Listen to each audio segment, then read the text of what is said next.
Well, it's my privilege to introduce to you today, introduce our speaker today, Reverend William Lamar IV, who is pastor of the historic Metropolitan African Methodist Episcopal Church in Washington, D.C. Prior to his two most recent appointments in Maryland and in the District of Columbia, Lamar was the managing director of leadership education at Duke University Divinity School.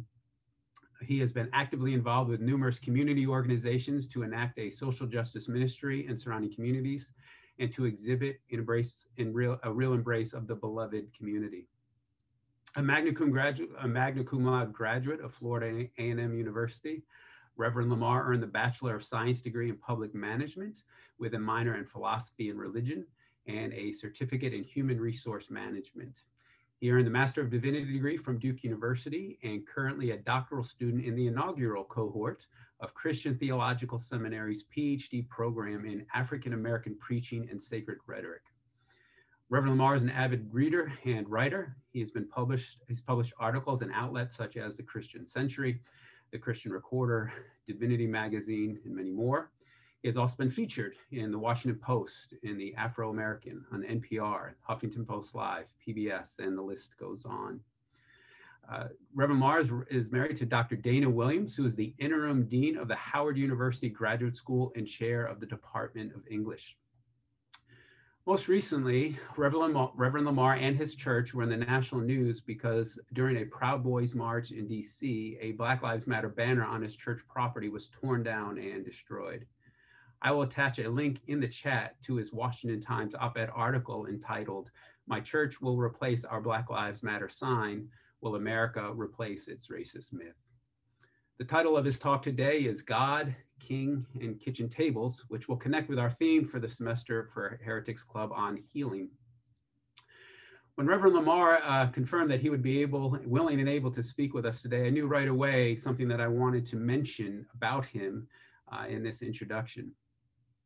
Over the years in campus ministry, I often hear from students who are disenchanted and are leaving the Christian church, all denominations and traditions. And in those conversations, I try to encourage them and support them in the best way that I can, in whatever that may look like. But I'm also sure to point them to voices and people and leaders in the church today of who they can trust and listen to and follow. And Reverend Lamar is at the top of that list. He has the mind of a scholar and the heart of a pastor. And for young people, he is one, and for all ages in the church, but especially for young people, because that's who I primarily work with. Again, he is one I point to as one who truly lives a life and demonstrates what it means to act justly, love mercy, and walk humbly with our God. In a recent News One article, he talked about how he at one time dropped out of the church, but then has a message later on in the article to fellow dropouts. Reverend Lamar writes, "Fellow dropouts, there are reasons to drop back in. I know it's easier to sleep in and meet friends for brunch a little later, but I also know that even the best mimosas and Bloody Marys can't keep you from yearning to create a community committed to revolutionary love and radical hospitality. I know that most of you want to be part of something that does the slow and steady work of justice. The right church can be that place. The right church can give you the opportunity to mentor young people, to work with food pantries while also fighting to end poverty, to support the mental health of those who need it, to fight for living wages, and to insist that every person has access to safe and affordable housing. This is the work of the gospel and the work of churches committed to the beloved community."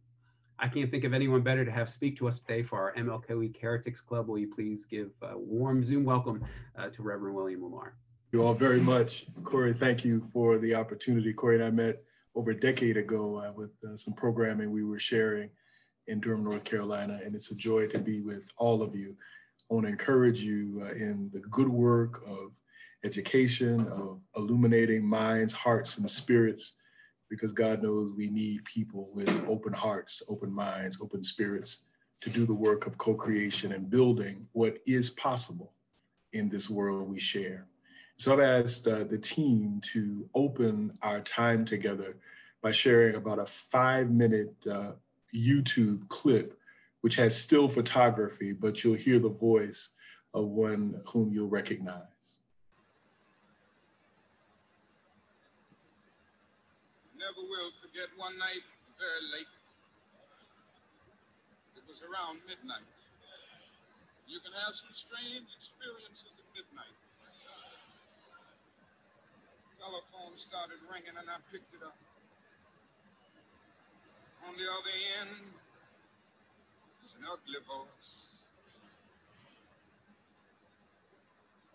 That voice said to me in substance, "Nigger, we're tired of you and your mess now. You on out of this town in 3 days. Gonna blow your brains out and blow up your house." I'd heard these things before, but for some reason that night it got to me. I turned over and I tried to go to sleep, but I couldn't sleep. I was frustrated, bewildered. Then I got up and went back to the kitchen and I started warming some coffee, thinking that coffee would give me a little relief.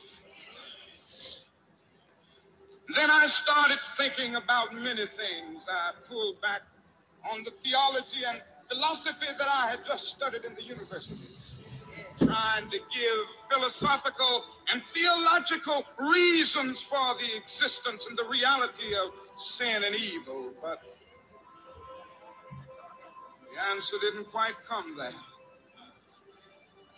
I sat there and thought about beautiful little daughter who had just been born about a month earlier. We have 4 children now, but we only had one then. She was the darling of my life. I'd come in night after night and see that little gentle smile. I sat at that table thinking about that little girl and thinking about the fact that she could be taken away from any minute. I started thinking about a dedicated, devoted, and loyal wife who was over there asleep. She could be taken from me, I could be taken from her. I got to the point that I couldn't take it any longer. I was weak. Something said to me, "You can't call on Daddy now. He's up in Atlanta, 175 miles away. You can't even call on Mama now. You gotta call on that something and that person that your daddy used to tell you about. That power that can make a way out of no way."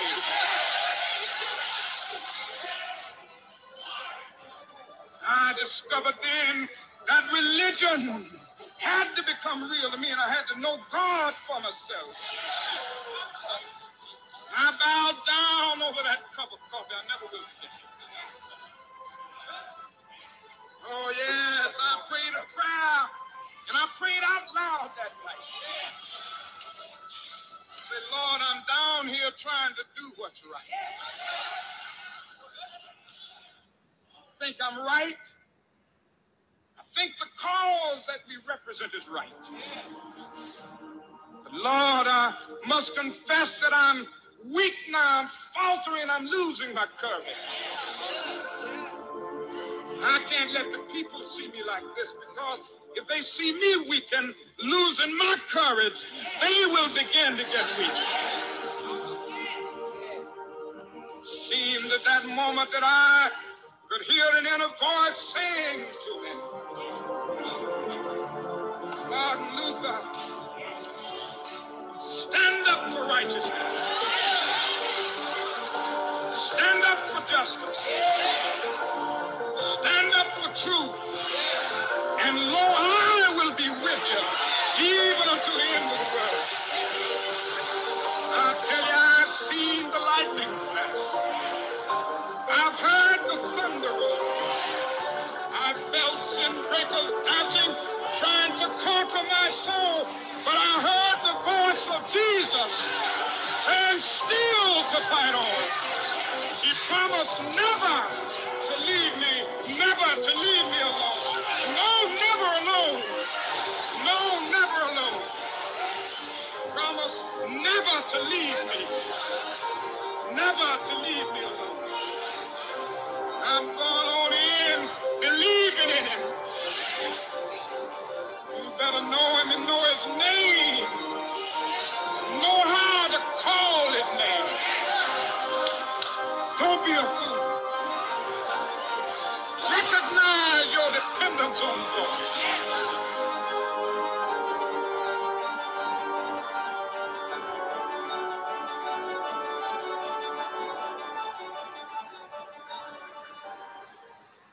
And thank you all for your attention. I want to invite us into a moment of stillness before I begin.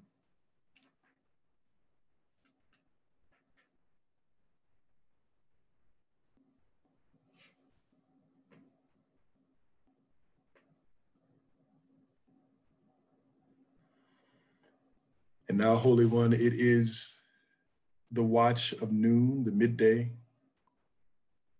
You were with us as the sun rose. Walk with us through this day until the dusk of evening. Protect us. Stir up in us the yearning to co-create by your side a new world. Banish fear, nurture faith, knit us together as one community and one humanity. Amen. I'm fascinated by those words from Martin King because of the ways that he has been valorized and beatified, because of the ways that his humanity has been stolen from us in such a way that we are kept from seeing how much like him we are and how much like us he was. And so I like to share some thinking framed around these words, the ones that you have heard, ideas that I have been wrestling with since I was a very, very young fellow. God, King, and kitchen tables. The context for the remarks that Martin Luther King gave in that speech, I want to remind us from the very beginning that his life was about transformation. He was born Michael King Jr. And his father back in the 40s had visited Germany and had gone to the church at Wittenberg, upon which Martin Luther had nailed the 95 Theses, and was entranced by that story and changed his name from Michael King Sr. to Martin Luther King Sr., and thus changed his son's name to Martin Luther King Jr. And so one troubled reformer's name, one very human reformer's name, was given to another very human reformer. And the importance of names is woven throughout his life and woven throughout my interpretation of these words. Let's be clear that the Montgomery bus boycott was a challenging undertaking. I often wonder if we could build in our communities the kind of solidarity it took for people to stay together in this boycott for over a year. People who were taking the bus, walking, carpooling, upending the everydayness and mundanity of their lives and making their lives that much more difficult, already under the yoke of Jim Crow. Over 70% of the riders of the bus in Montgomery were Black people, and they understood that appeals to morality had never worked in the United States. Only economic appeals changed systems. And so though we know Martin King's name, though we've lost the names of E.D. Nixon and Colvin and Rosa Parks to a large extent, their work in making this happen, this boycott was the work of an aggregation of ordinary people committed to midwifing a new world into existence. Now, King was the young, educated, middle-class, politically unblemished spokesperson for all of these midwives. Be clear that when King came to Montgomery, he was not yet 30 years old, and the people had already been engaged in nonviolent agitation. By the time they had amped up toward the bus boycott, they needed new leadership that was politically unblemished to move the movement forward. And so King, who was respectable, who was thoughtful, who had earned a terminal degree from Boston University in philosophical theology, who was pastor of the Silk Stocking Dexter Avenue Baptist Church, was the perfect, respectable candidate to push forward work that had begun prior to his arrival. At midnight, in the midst of the thick of the boycott, and I'm framing the boycott as the birthing of something new, King answers the phone while sleepless in his bed. And the person on the other end of the phone says, "Nigger, we are tired of you, tired of your mess. And if you're not out of Montgomery in 3 days, we will blow your brains out and we will blow up your house." The violence was not new in King's life. Multiple times he had dodged death, and all the time he was under threat. His family was under threat. He was not a novice to this type of evil, but it resonated differently in his soul and spirit this time. Maybe it was because he was a brand new father. Maybe it was because he was in a new and different environment, away from the familiar and the familial. And so, as many of us have done when sleepless, he arose and went into the kitchen to make coffee, looking for warmth and comfort and familiarity, something that we have all done. He is wrestling because of the call with the existence of sin and evil.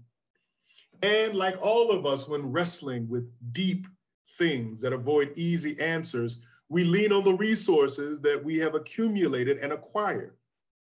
And so King's PhD was newly minted. He had studied Boston personalism.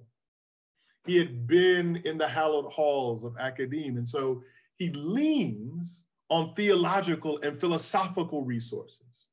And I want to be clear, because we are speaking in the context of a university environment, we do not at all dispense with rigorous theological and philosophical study, but there comes a point when those fields of study, when those fields of intellectual endeavor will become inadequate.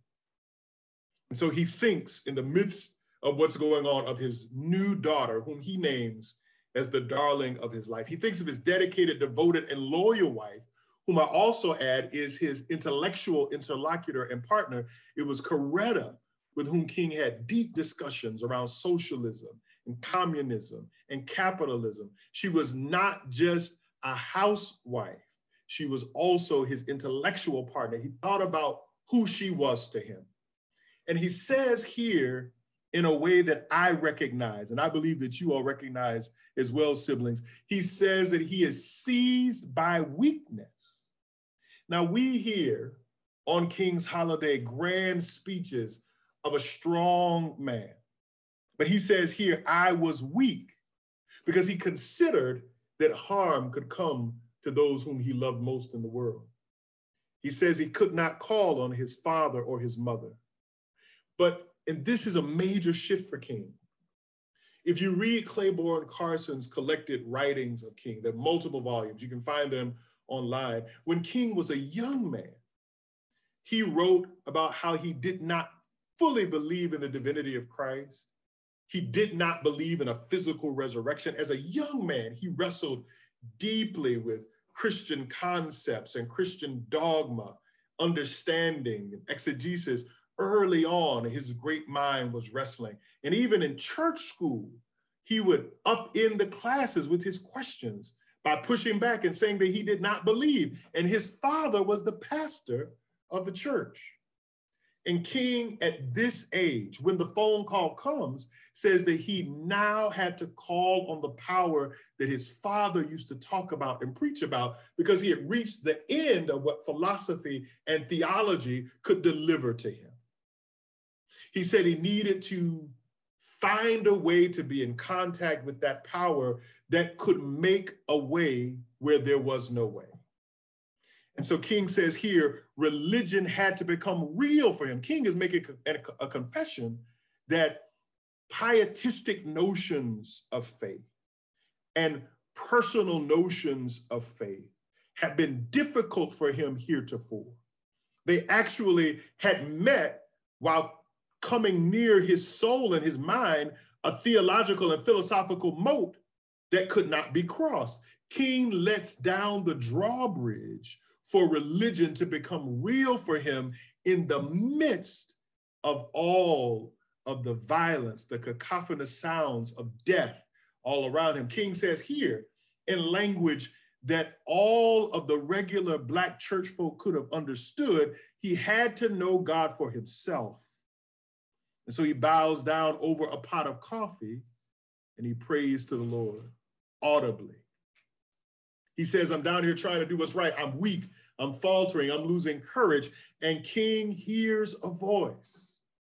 Now, he heard one voice on the phone call, a voice of death, a voice trying to stop him from moving forward in the work of midwifery, of giving birth to something new in this world. And the voice, as juxtaposed from the voice of death, says, Martin Luther, stand up for righteousness, stand up for justice, stand up for truth. I will be with you even until the end of the age. Notice, God does not promise King life or protection. God does not promise King that he will not meet a violent end. As a matter of fact, Claiborne Carson says, when reflecting on King's kitchen table experience, Martin King knew that he would not die in his sleep. He knew that the violence of the American empire would liquidate him, but he also knew that God was with him. We must hold on to the fact that God being with us does not spare us from pain or even death, but gives us the courage to stay in the birthing suite. We must know God's name. We must know how to call on God's name. This is a radically different king than the king who was writing papers on Niebuhr and Tillich. He had come to a different place. And this hymn I heard singing growing up, I've seen the lightning flashing, I've heard the thunder roll, I felt sin's breakers dashing, trying to conquer my soul. I've heard the voice of Jesus telling me still to fight on. He promised never to leave me alone. No, never alone. No, never alone. He promised never to leave me alone. No, never alone. This speaks to the condition of his soul, a loneliness, never alone. He promised never to leave me alone. Now, when thinking about King's words, I am convinced, Colgate, students, faculty, staff, that we live in a time when a new world is waiting to be born.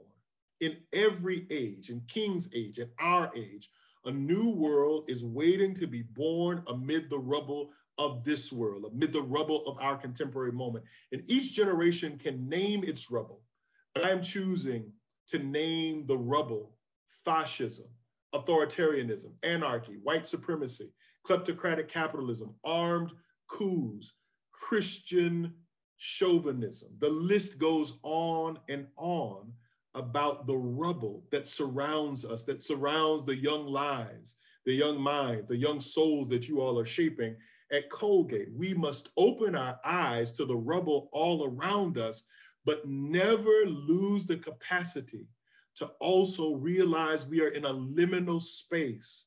We're standing between what is and what can be. This is a moment where the future is desiring to be born, but the future is fragile and requires midwives. I want to name Martin King as a midwife, and I want to name each and every one of us as midwives. We are the ones the divine and the ancestors are calling upon to stay in the birthing suite, to stay in the rubble, and to be clearly aware, deeply in our spirits, deeply in our minds, that something is trying to be born amid the rubble. We are in the birthing suite. We must give all of our spiritual, intellectual, and physical energy to bringing a new world into existence. The world that we seek, and we're talking about hope, is a world of justice, equity, peace, beauty, and it is as fragile as a newborn baby. Newborn babies require the art of midwifery, require the art of someone with some skill to help to usher them into the world. They are fragile. At the time of many of the instances and movements of midwifery, more than half of pregnancies ended in death. And I've lifted up midwifery because midwives always stand between death and life, between what is possible and what seeks to imprison us in our very difficult present. And so King was a midwife, and the Montgomery boycott was happening in the birthing suite. Life was possible through the boycott, but death was also possible. So part of what we have to name, I believe, when working with students and when thinking through the way our world is that death is a real possibility.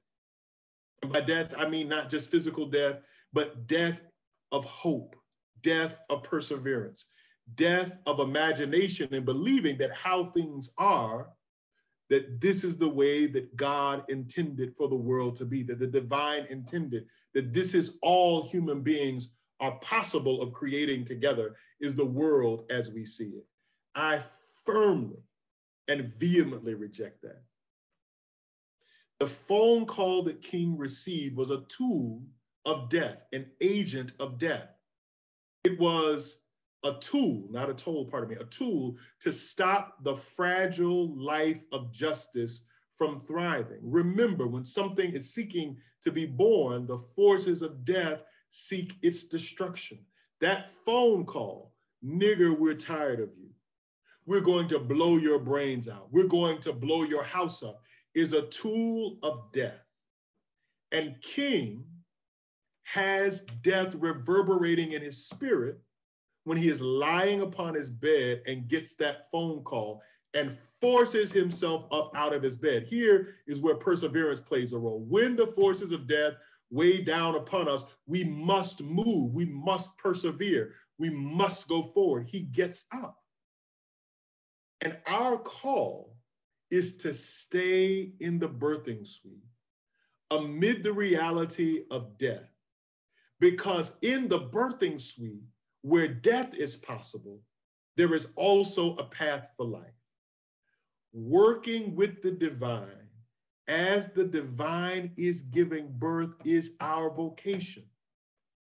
What the divine seeks to give birth to in our moment, in 2021, post the presidency of Donald Trump, with authoritarianism on the rise, coup in Myanmar, the difficulties that we see in the Russian Empire, the difficulties that we're seeing all around the world, our own American imperial difficulties. The divine is wanting to give birth to something new in human community, but that cannot happen without human beings standing watch as midwives in the bloodiness of the reality of giving birth. So the tension in the room was great. And the midwife King is roused from his sleep. He doesn't know how to move forward. Presiding over birth is messy and painful and risky. And here is where many of us give up. We know there is tension between the Colgate we see and the Colgate we want to see given birth to, but we abandon the birthing suite. We know in our communities we can give birth to something new, but we leave when blood and sweat and water surround us. We leave when exertion and perseverance are called upon from us. And so King leans on intellectual resources and finds them lacking. He leans on philosophical resources and finds them lacking. But when he leans upon the tradition of his ancestors, and here I want to be clear, my tradition is one tradition. Many of you have different traditions. Lean upon your ancestral tradition. What King is saying, I had to learn to call on the God of my father and mother, of my grandparents. I had to learn to call on that source. My contention today is the only way that we can be sustained completely, intellectually, spiritually, in the birthing suite is for us to connect with ancestral sources of knowing the Spirit and knowing the mystery of the divine. We must lean upon those positions. Now, King was leery of those traditions, but life allowed him to pivot and to understand that there may have been something in the reality that heretofore he had either deeply questioned or ultimately rejected. I am asking all of us who want to see a new world, a new Colgate, a new community, we must be willing to wrestle with some ideas, some religious fragments, some way of knowing God and the Spirit that we may have abandoned. Those traditions can give us the strength to stay in the birthing suite. And so there at the kitchen table, over coffee, Martin King says he embraced a God who knew him by name.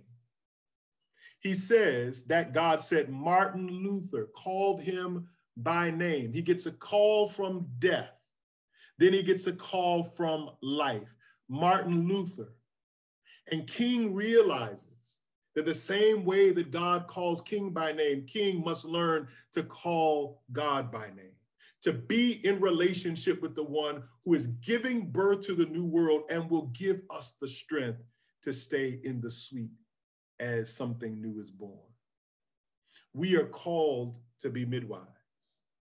And only dwelling in the mystery of the divine will keep us hopeful, will give us perseverance in the midst of the birthing suite. Here in Washington, D.C., we are trying to stay in the birthing suite as we are fighting for affordable housing in one of the most expensive places to live in the world.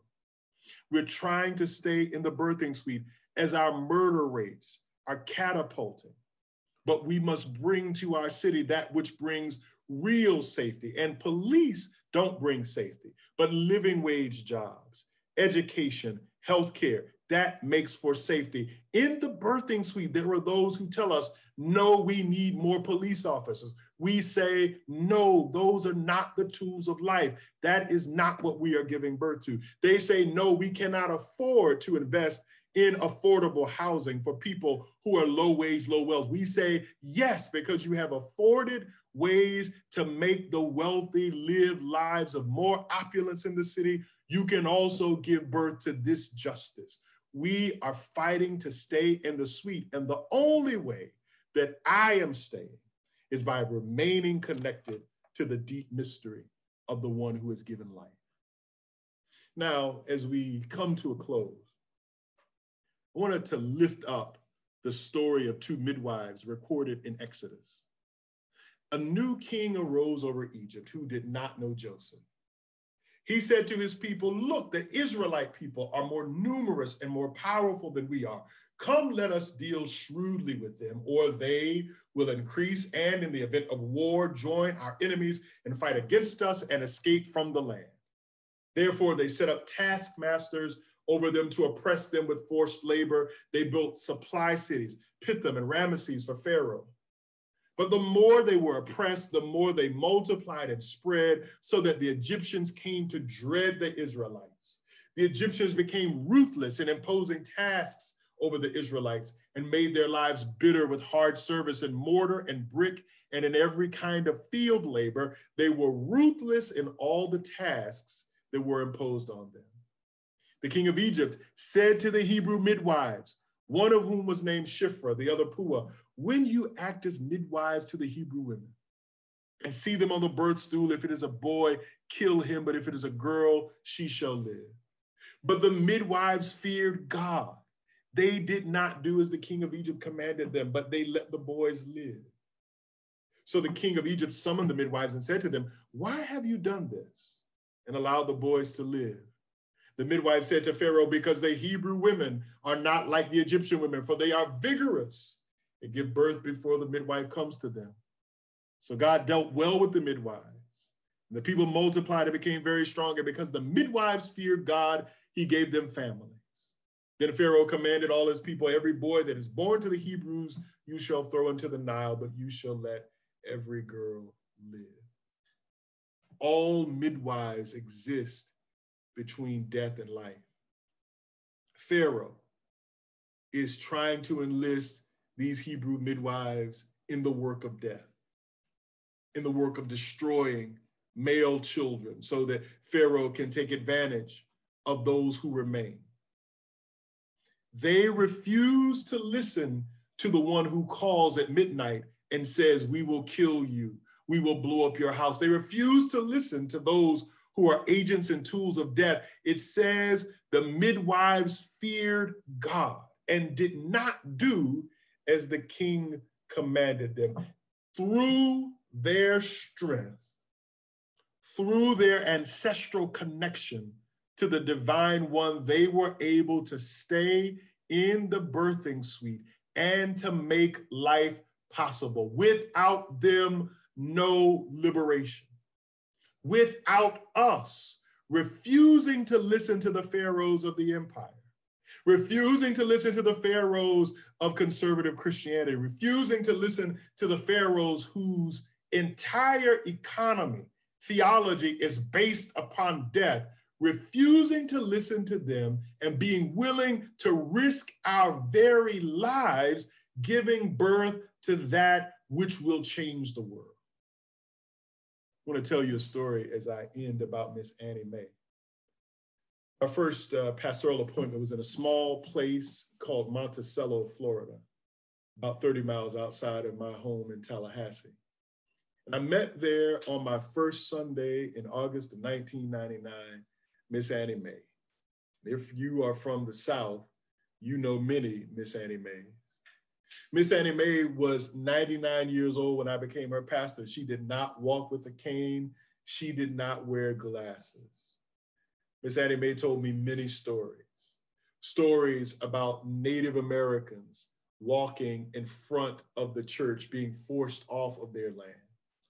Stories about the church bell ringing when someone would die working in the fields and men stopping work immediately to dig graves, women washing bodies and bodies buried within 24 hours. Stories about growing food, about laughing, stories about oppression, stories about joy, stories about dancing in the light of God's love and possibility, stories about fighting like hell against oppression and exploitation.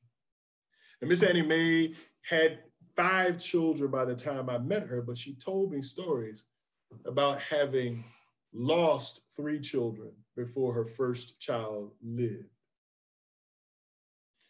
She told me a story about the fact that the first children who had died, she gave birth to them in her bed, that they were 3 stillbirths. But the next pregnancy, she said the midwife sat her up in the kitchen. She said she had one elbow on the table and her husband was holding her other elbow.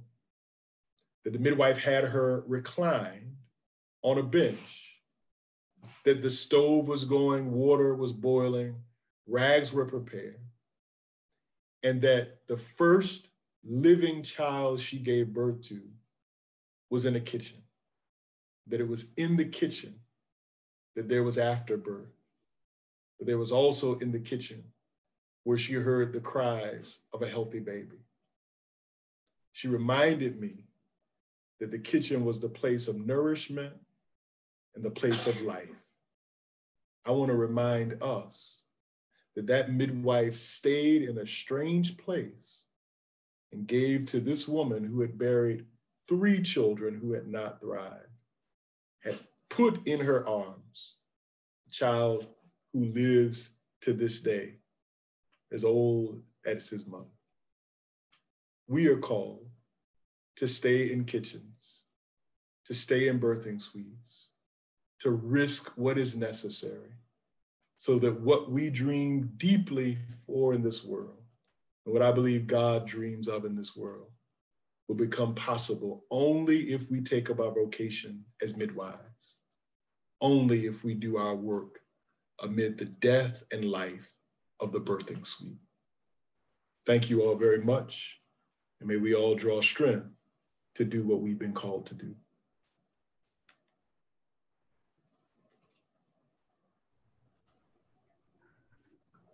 Thank you, Reverend Lamar. And just want to open it up for, we have about 10 minutes here. Any questions or comments or reflections that anyone would like to share, contribute to the conversation?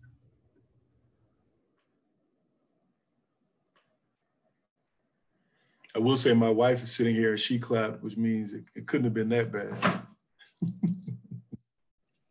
Hi, Reverend Lamar. Is it okay for me to unmute and go ahead, Corey? Okay. Thank you for your talk. It was really interesting, right, to hear that connection made of a midwife and us being midwives. Would never think of myself as that, but I think it was really a powerful way of thinking about the work that we can do, and probably even thinking about where we are in our situation. Can we be midwives in our situation, right? Not necessarily going out there in the trenches and, you know, whatever, but can I be a midwife here at Colgate, and in what is God calling me? So I'm going to ask you a question that is not necessarily directly related to midwife. I wrote this, I've been thinking about this for a couple of days when I heard you were coming. So forgive me if it takes you off track, but I'm going to ask you my question either way, because this is the only opportunity I'm going to get to ask it. So I'm trying to think about linking to what you started with in talking about King's struggle with thinking about God and, you know, just that relationship, right, with religious identity and those kinds of things. I have two related questions. How do we reconcile the perception that being Christian or evangelical means being white and Republican, at least within the American context? I'm not American, but have lived here for a while. Or how do we deal with the dissonance that we see between persons who say that they're Christian, right, but then identify with things that we may not always consider to be Christian, right? So I heard someone say, you know, like 60% of, or whatever percentage of, a large percentage of people say that they're Christian, but they voted for Donald Trump twice, right? As someone who identifies being Christian, I just find that appalling. Sorry if I'm offending anybody here, but I just can't understand that. So that's my question, and maybe I'm struggling with that. I don't know if you're willing to take that on, but would love to hear your thoughts on that. Oh, it's a profound question, and one that I live with and wrestle with. The first thing I would say is we have to be clear that all speech is political, right?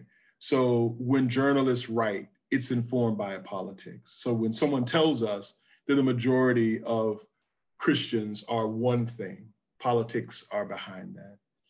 Whether, and one of the things that I say as well, the challenge, one of the big challenges, and this is off track, but I'll come back. When I am interviewed or asked to think or write about something, they ask me about the politics of the Black church. And I'm very clear about what those politics are. But they do not ask Franklin Graham about the politics of his church. And that's very important to hold on to that. It is because the assumption is that I am being political and he is not. The truth is that we are both political. He is as political as I am, but I name my politics. He is able to subsume and subvert the politics of his faith in the kind of universal normative representation of what it means to be white, right? So one challenge for us is to know that people who seek to name the majority of the Christian movement, to locate it in that theological house, they have a politics. Even describing it that way is a way of silencing, right? It's a way of covering up a vibrant part of the tradition. But I really find what the far Christian right, it is difficult for me to name them as Christian, because I believe that what is primary for them, and it is a religion. I mean, J. Cameron Carter will be writing about this. I don't know if it's been released yet, but whiteness, commitment to that kind of reality, it is a religious commitment. It is religion. And so the use of Christian language and symbols to lubricate it for consumption in the larger culture, is what we are witnessing. There is no way that the religion of someone who was crucified by religious professionals like me and governmental leaders like our Democrats and our Republicans, there's no way that you can take the gospel of Jesus and make of him an avatar for that movement without contortion. And I would say it's not just contortion, it is creating something different. It is not the gospel. So let me hasten to try to, what I say is this. We need to be clear that that is not the only voice, but in the American reality, to untangle what we see manifest in Donald Trump from the majority of American Christianity is almost impossible, because it has been interwoven to the point that it is one and the same. So what we are called to do, those of us who are in certain spaces, is to do the difficult work of bearing witness to a different Christian reality ethically, and where we can help to give birth to communities that will resist. So I lifted up this story of the midwives. They exist in a culture not unlike ours, where all of the political and religious powers are really devotees to death. So I just want to be clear. I've stopped using pretty language. Refusing universal health care is a policy of death. Refusing living wages is a policy of death. Refusing human beings habitation where they can dwell and flourish is a policy of death. And they have a theology that allows the policy of death to sneak around in clothing of respectability. But it is death. We must name the death and live and embrace life. And know always, here's the last thing, and I'll stop. I talk about this all day, as you can tell. What we have to understand is the election of Biden and Harris is not the end of anything. It is the beginning of a more difficult struggle. Because what is happening right now is they are cooking up new tools of death. They're right now innovating new ways to gerrymander, new ways to keep people from access to voting, new ways to crush the ability of people to organize, to earn wages. And so I want everybody here to try to think about the fact that this victory, if it is such, I hope that it is, I'm not clear that Biden, I know it's a better thing than 4 more years of Trump by a country mile, but we will not know if this is a victory for the masses until it is said and done.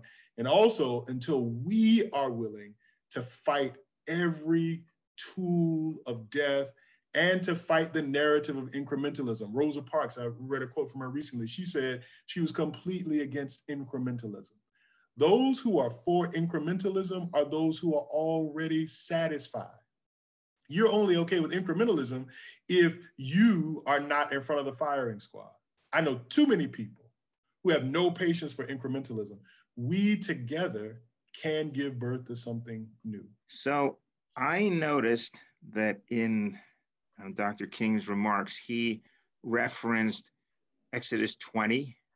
I've seen the lightning, and immediately juxtaposed that to hearing the voice of Jesus, which is a relevant Christian thing to do.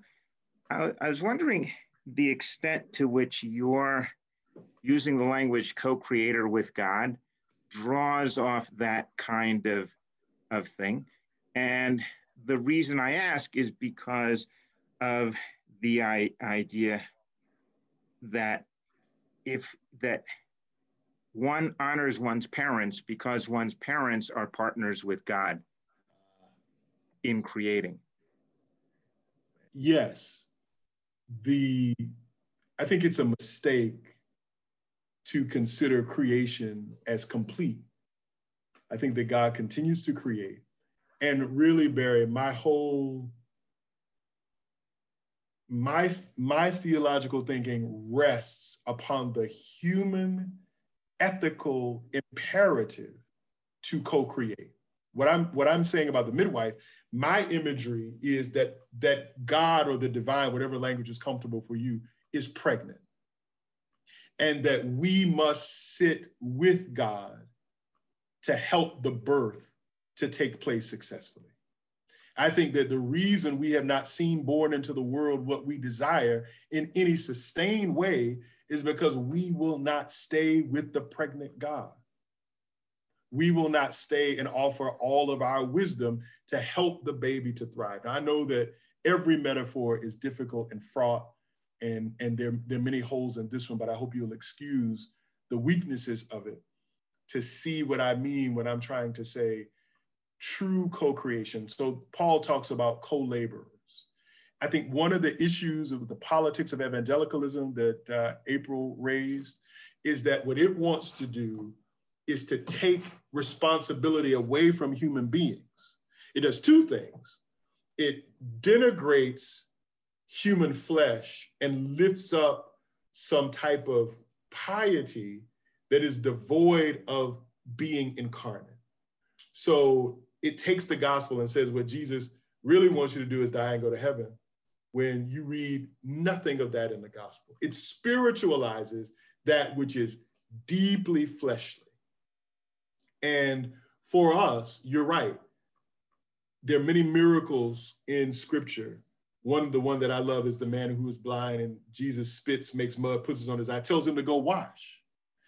The way that I read that, Barry, is if the dude just stood there with mud on his eyes, he would still be blind. My parents met one another when they were in the 10th grade in 1966. I'm born in 1974. They had to have done something to hasten my appearance, right? So you got to do more than imagine a thing. And this is another thing that I'm trying to think through. We can't just think about it. We got to do what is necessary to make it happen. And I think that the doing is as spiritual a thing as any practice of prayer, any practice of meditation. Rabbi Heschel talked about, he felt like he was praying with his feet when he was marching. It is a deeply embodied, and it deeply requires, even from, and I know there are all kinds of issues with the Exodus and Moses narrative and conquest, but the God of that text tells Moses, you go to Pharaoh. Like God is always enlisting us in some ethical responsibility.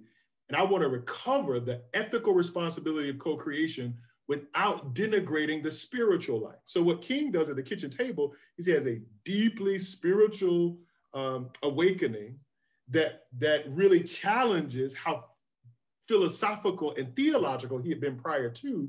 And that deep inward look, that awakening pushes him into the world to be more committed to his work as a midwife. And so I said too much, but hopefully that helps. That was a great question. Thank you so much for this amazing presentation. One of the things that really struck me about it was, I guess when I expect to attend an event that is around MLK, I often am looking for lots of hope and faith, and I don't necessarily hear the language of death being used, or I don't usually expect that to be part of it, even though it's such a fundamental piece of the reality. I'm curious about what kind of advice could you give as some of us, or as I continue to grapple with that part of thinking what it means to be a midwife, like thinking about that possibility of death. How do we navigate that? Because I'm imagining whether it's staff, faculty, students, it's probably not something that we bring up very often publicly, to say the least. So let me tell you one way I want to get at it. So I grew up in Macon, Georgia. And what I tell people is I lived in a Western African village that had been dumped in middle Georgia. Like I lived around, there were 3 or 4 generations of us all living closely together, great-grandparents here, grandparents, uncles, aunts, just a beautiful way to grow up. No child ever experienced as much love and affirmation as I did. It was an incredible place and I'm very thankful for it. But what I didn't realize right until I got older is that my grandmother, her sisters and sisters-in-law, most of them had at least 5 children, but almost all of them had a child to die. And I didn't know it. I didn't know until I was a teenager that my oldest uncle was a twin and that his twin had died at about 2 or 3 years old.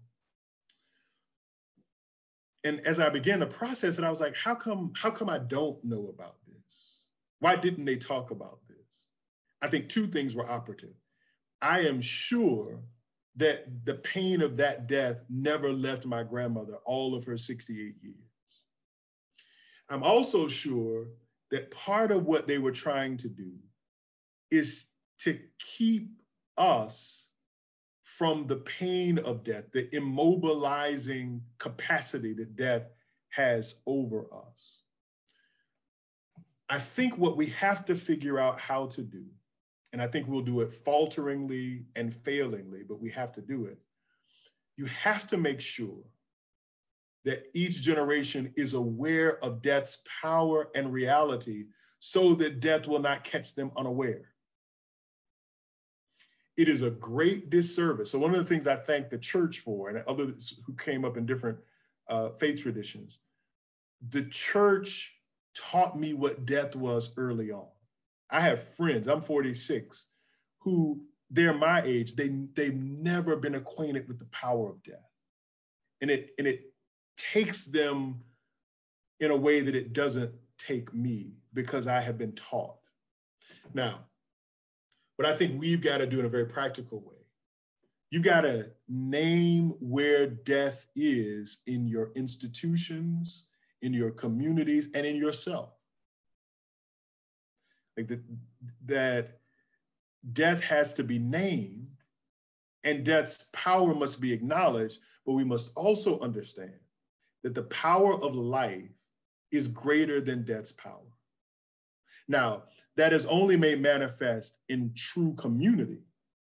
Theosis is what the Eastern theologians would call it, union with God, but also union among ourselves as community. So death has always been around and death has a mobilizing capacity.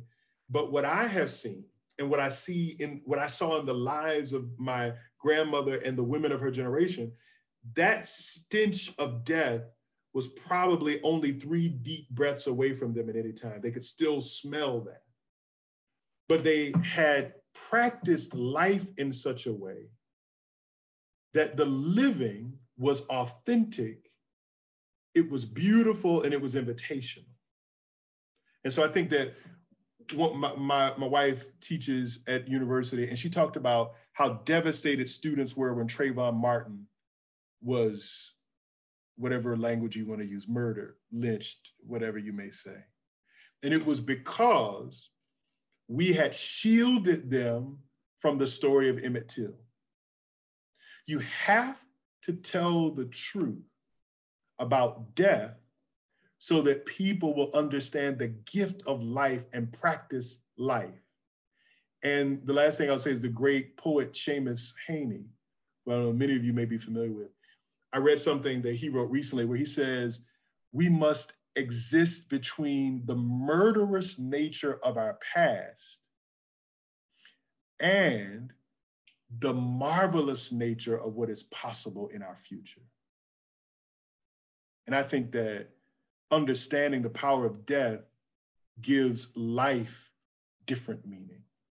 And we live in a culture, notice, that hides death from us, doesn't speak of death. You got to speak of death so that you'll understand what life is about and practice life in such a way that people understand what's possible.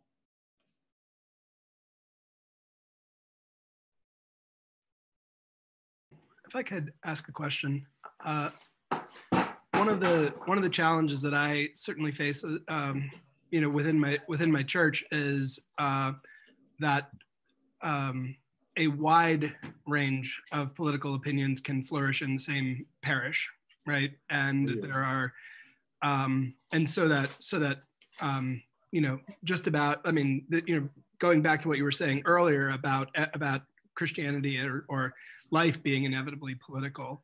I wonder, I assume that you encounter the same thing in your work, and I'm wondering about how you try to frame those encounters that you have with people with whom you vehemently disagree about fundamental things, but you find them in the same institution as you do.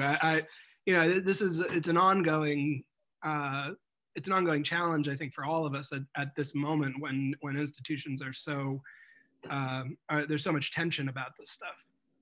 You know, Mark, I thought about Pope Francis, and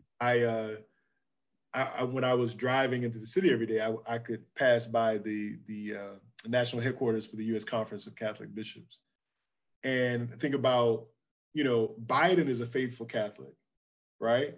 But I think almost shortly after his election inauguration, the U.S. Council, you know, wrote a letter saying, you know, this dude's kind of wacky on some of the stuff that we hold most dear. What is hard for me, Mark, is when and it may be hyperbolic, and I hope I'm not being self-righteous, but the things that I name as the politics of death: refusing healthcare, refusing living wages, locking up refugees, not refugees, but people who are trying to come to the United States, locking them up, people who are trying to, just all of that stuff is death. I mean, it's difficult for me to understand a culture that would claim that it's a culture of life, but do everything it can to keep people from flourishing. For those people, and I do meet a lot of them who disagree, I try to be very human. I try not to force myself on them, but I'm also unwilling not to be clear about who I am. And I'm unwilling not to be clear about why I believe I am that way. What I try to do when at all possible is to engage them, to ask them, help me to understand this, because I can't denigrate your humanity. I believe we're both, you know, we both have this imago Dei thing going on, right? And I don't want that to be diminished. And I don't want you to diminish that in me. But it becomes very, very difficult to understand how people can read the same texts and come to such different conclusions. I think the bottom line is this: I pray that where my theology and my cultural commitments are so intertwined so as to not be, I can't distinguish them, so as to not be distinguishable, I pray that God's Spirit will be able to pierce through wherever that unholy marriage exists in me. And I'm sure it exists in me. And what I really want to hear from them is, listen, it is possible that in me, there is an unholy marriage of things theological and things cultural, things theological and things American. Can we believe that the power of the Spirit can pierce where there is unholy matrimony? For many who disagree with me, I don't see the piercing. Like when I think about myself and how I thought about some things some years ago, how I'm thinking now, I do believe some piercing has occurred. More piercing needs to take place. But here's the problem, and I'll stop it. I've been reading some stuff on this. Where there is certainty, clear certainty, without the belief that God's Spirit can expand what we're thinking, that God's Spirit could blow us in another direction, I got a problem with that. The Pentecost story says there's a sound like a mighty rushing wind. There's a fire. The wind comes to destroy and to rebuild. The fire destroys, rebuilds. We must always be open to the wind and the fire destroying what must be destroyed so something new can be built. I really have a problem with me and with others who refuse the work of the fire and the wind and the Spirit. I think that trying to frame it that way is helpful to me. And I will also admit, Mark, there are some places where it just ain't gonna work. And so even Jesus says, look, sometimes you gotta look at the Nikes, gotta dust them off and move on to the next town. And that doing that while keeping love kindled is a practice that I'm working on.